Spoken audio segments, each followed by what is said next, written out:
Hey everybody, I'm out here in my garden. I just got back from vacation. We've been gone for a little over a week and it's time to do like a critter check and just come in here and assess how the garden is growing. Tons of tomatoes, tons of cucumbers, and of course they're like this big because we weren't here to pick them. But I'm in the watermelon patch and I'm looking for two things to tell me that my watermelons are ready. So come in a little bit closer and let's look for the two things. The first thing I want to look for is the little pig's tail.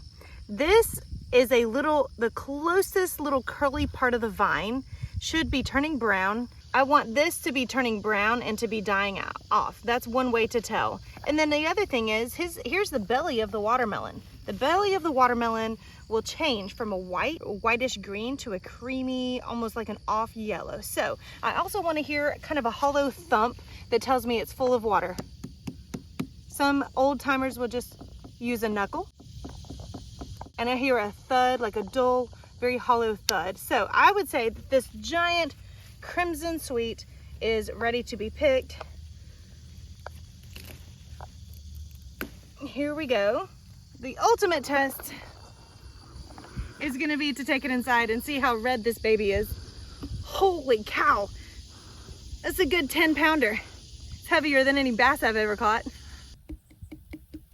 It's got a nice little hollow sound to it. And then look right here. This was the nearest piggy tail tendril that grows. A lot of them will be green and supple like this one, but the one that is closest to the melon will dry up, and that's kind of what I'm looking for. So this one is ready to pick, but my husband is almost home. I'm gonna give him the satisfaction of coming out and getting this big boy. He was a little jealous I picked the first one without him. Looking at this watermelon, it's not quite as dark green as the one behind it or the one right beside it. And then I noticed that its closest piggy tail tendril is still really green and supple, but it's getting a little stiff. I think this one will be ready in a week. I've got a watermelon right here that I'm just not sure what happened. It looks like it had some insect damage that led to a lot of rotting. So I'm gonna go ahead and take this off the vine because the plant needs to spend less energy on this. That would be a waste. It's never going to recover. And it can put more of its energy on this one over here. I came over because I saw this one, but then look right beside it. What a Mac Daddy. Holy bananas. I definitely want to weigh this one. Ah, oh, a ladybug.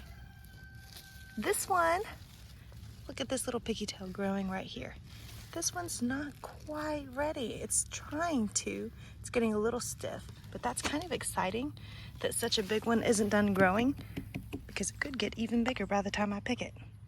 All right, so it's the moment of truth, and I've got a cutting board that's the perfect size. I have a bigger cutting board somewhere. I have a feeling that it's in my kids' mud kitchen. They take my stuff outside and play kitchen all the time, so we will find it later. Now, drum roll please. I'm so nervous.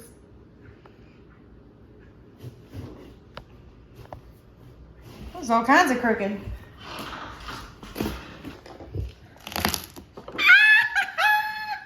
I think it could have gone a little bit longer. There's still a little bit of white right here, but one of the things I'm scared about is leaving my watermelons to get overripe and then the insects start to tunnel their way and eat all this good, sweet, juicy flesh. So could have gone a little bit longer, but honestly, I'm okay with it.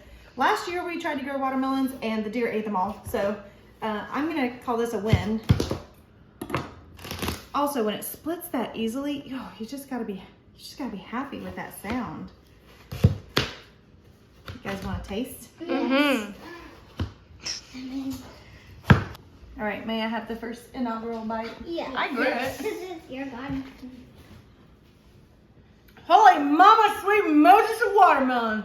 It's so sweet. Take a bite. I'm gonna die. It's all mine. It I don't share. It tastes like the watermelon from the store. Like literally from the store. So it's important to note a couple of things. Watermelons require a ton of sunlight. They require a ton of water and a good fertilizer schedule. So what we did was we fertilized about every other week. We used a liquid fertilizer, but to start off with, I started with Biotone, which is great for root development. The better roots you have, the better fruit you're gonna have. And then just a regular feeding and water schedule. Another thing to do is to not water the week before you think you're about to harvest, because it can dilute the sugar content that is in your watermelon. So we did not have our irrigation going while we were gone at the beach, and we came home and I figured they might be ready. So I'm glad we did, because this is definitely full of sugar. This is so, so sweet. Every fruit and vegetable is going to be different depending on what it is, on when you know to harvest it.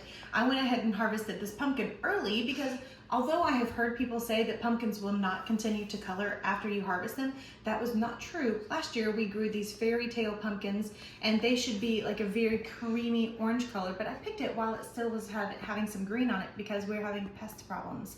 And I don't want the pests. We have earwigs out here where this just happened to grow. And so I went ahead and picked it, and I know that letting this sit out for a while, the color will pink up after a while. The same thing with your tomatoes. You can pick them a little bit early. This is a Golden Jubilee. That's actually ready. Oh, but here I have a pink Brandywine. This is still green, and you can see it's putting on its pink hues right here. This is going to continue to color up. But when it comes to watermelons, you really cannot pick them early because they will not continue to grow and ripen the same way that some of your other fruits and vegetables might. So getting the timing right is a little bit tricky, but I'm pleased with when we picked this one. That means we probably have a lot more to go out and harvest. So, ooh, we've got our last week of farm camp next week. I'm gonna see if we can hold off till Monday and have a huge watermelon party. Thanks for watching. That's all for today's video, and we'll see you next time. Just one more thing before you go. Here on our retaining wall, I planted some watermelons. You can see there's 3 enormous, maybe 4 enormous vines coming down. Look at the baby. Hold on, there's one more. It's a bigger baby.